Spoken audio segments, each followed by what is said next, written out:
तुम्हाला मृत्यूचा संकेत देणाऱ्या विहिरीबद्दल काही माहिती आहे का? नसेल माहीत तर व्हिडिओ शेवटपर्यंत पहा, जाणून घेऊया.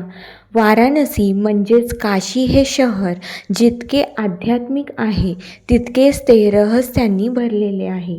काशीच्या गल्लीबोळात अशी अनेक ठिकाणं आहेत, ज्यांची गुपित आजही विज्ञानाला उघडलेली नाहीत. त्यापैकीच एक म्हणजे चंद्रकूप नावाची विहीर, जिला मृत्यू सांगणारी विहीर म्हणून ओळखले जाते.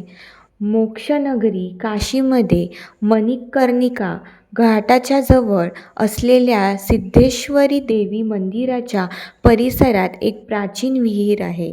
या विहिरीचे नाव आहे चंद्रकूप. ही केवळ पाण्याची विहीर नसून ती मानवी आयुष्याच्या अंताचे संकेत देते, अशी भाविकांची आणि स्थानिकांची प्रबळ श्रद्धा आहे. काय आहे यामागचं रहस्य? चला जाणून घेऊया. या विहिरीबद्दलची सर्वात मोठी आख्यायिका अशी आहे की जेव्हा एखादी व्यक्ती या विहिरीच्या पाण्यात डोकावून पाहते, तेव्हा तिला तिची सावली दिसते. परंतु जर एखाद्या व्यक्तीला या विहिरीच्या पाण्यात स्वतःची सावली दिसली नाही, तर असे मानले जाते की त्या व्यक्तीचा मृत्यू जवळ आला आहे. संकेत असे म्हटले जाते की ज्याला सावली दिसत नाही, त्या व्यक्तीचा मृत्यू पुढील 6 महिन्याच्या आत आढळतो. अनेक लोक स्वतःचे आयुष्य किती उरले आहे हे पाहण्यासाठी या विहिरीपाशी येतात. पौराणिक संदर्भ आणि चंद्रदेवाची कथा. या विहिरीचे नाव चंद्रकूप पडण्यामागे एक कथा आहे. पौराणिक कथांनुसार चंद्रदेवाने भगवान शंकराची आराधना करण्यासाठी याच ठिकाणी तपश्चर्या केली होती.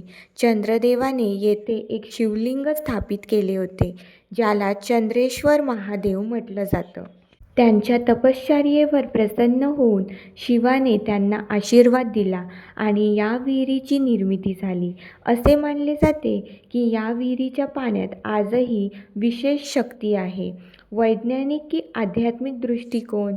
तर विज्ञानाच्या दृष्टीने पाहिलं तर विहिरीत सावली न दिसणे हे प्रकाशाच्या विशिष्ट कोनावर अवलंबून असू शकतं.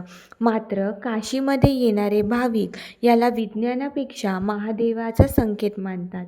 या विहिरीच्या काठावर बसून नामस्मरण केल्याने मृत्यूचे भय दूर होते, अशी मान्यता आहे. विशेषतः पौर्णिमेच्या दिवशी आणि त्यातही चैत्र पौर्णिमेला या विहिरीचे दर्शन घेण्याचे मोठे महत्त्व आहे.